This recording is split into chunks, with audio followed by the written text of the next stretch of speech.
Suatu hari, aku sadar sesuatu yang benar-benar mengubah cara pandangku. Selama ini, aku selalu berlindung di bawah ketiak orang tuaku. Mereka selalu ada, selalu siap membantu, selalu memberikan cinta tanpa syarat. Tapi kemudian sebuah pertanyaan menghantamku. Apa yang akan terjadi saat mereka sudah tidak ada lagi? Cinta mereka mungkin abadi, tapi fisik mereka tidak. Aku tidak bisa terus begini. Aku harus mulai bergerak, bukan untuk membuktikan sesuatu pada orang lain, tapi untuk diriku sendiri. Inilah bagian tersulitnya. Mengambil alih kendali hidupmu sendiri. Para ilmuwan punya istilah keren untuk ini. Namanya self-determination theory. Teori ini bilang, kita sebagai manusia punya 3 kebutuhan psikologis dasar. Pertama, kita butuh merasa kompeten, merasa bisa melakukan sesuatu. Kedua, kita butuh otonomi, yaitu kebebasan untuk membuat pilihan sendiri. Dan yang ketiga, kita butuh merasa terhubung dengan orang lain. 2 yang pertama itulah yang ingin aku perjuangkan. Aku memulai perjuanganku dari hal-hal yang paling kecil dan sederhana.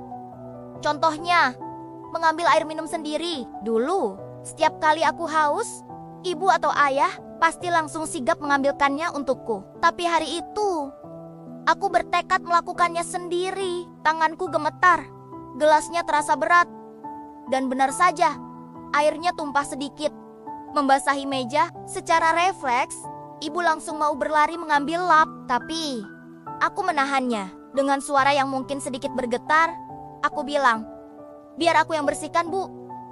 Saat itu, aku mengambil lap dan membersihkan tumpahan air itu sendiri. Itu mungkin momen yang sangat kecil bagi orang lain, tapi bagiku, rasanya seperti baru saja memenangkan medali emas di Olimpiade. Rasanya luar biasa. Dari pengalaman itu, aku belajar satu hal penting, namanya scaffolding mandiri. Ini adalah tentang membangun kemandirianmu secara bertahap. Seperti membangun sebuah perancah, jangan langsung menargetkan hal-hal besar yang mustahil. Kalau kamu langsung ingin bisa lari maraton, padahal baru belajar jalan, kamu pasti akan jatuh dan frustrasi. Pecah setiap aktivitas besar menjadi langkah-langkah super kecil yang bisa kamu kelola. Misalnya, jika tujuan utamamu adalah bisa mandi sendiri, jangan langsung menargetkan seluruh prosesnya. Mulailah dengan langkah pertama yang paling mungkin kamu lakukan. Mungkin hanya menyabuni tanganmu sendiri. Lakukan itu terus-menerus sampai kamu mahir. Setelah itu, naik ke level selanjutnya. Mungkin mencoba menyabuni lenganmu.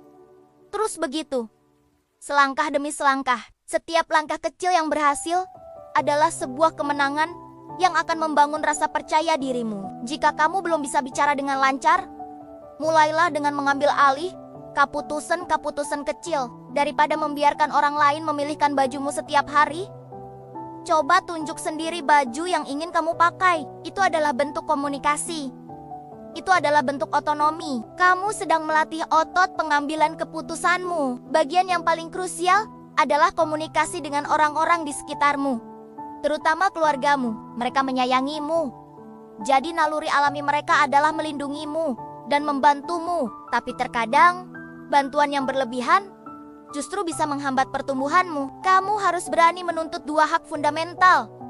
Hak untuk mencoba dan hak untuk gagal. Coba bicarakan ini dengan orang tuamu atau siapapun yang merawatmu. Katakan pada mereka dengan tenang dan jelas, "Ayah, Ibu, aku tahu kalian sayang padaku, tapi aku juga ingin belajar menjadi mandiri. Tolong, izinkan aku mencoba melakukan ini sendiri selama 5 menit. Kalau setelah 5 menit aku benar-benar tidak bisa, baru tolong bantu aku."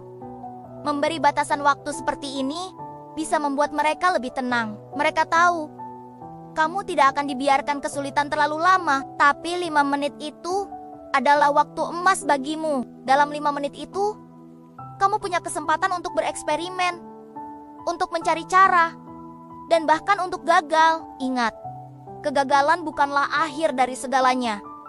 Kegagalan adalah data. Dari kegagalan, kamu belajar apa yang tidak berhasil, sehingga lain kali kamu bisa mencoba cara yang berbeda. Setiap langkah kecil yang kamu ambil, setiap keputusan yang kamu buat, dan setiap kegagalan yang kamu atasi akan membangun fondasi yang kuat untuk kemandirianmu. Prosesnya mungkin lambat dan penuh tantangan. Akan ada hari-hari di mana kamu merasa ingin menyerah, tapi ingatlah perasaan saat berhasil membersihkan tumpahan air itu. Ingatlah rasa bangga saat bisa memilih bajumu sendiri. Perasaan itulah yang akan menjadi bahan bakarmu untuk terus maju.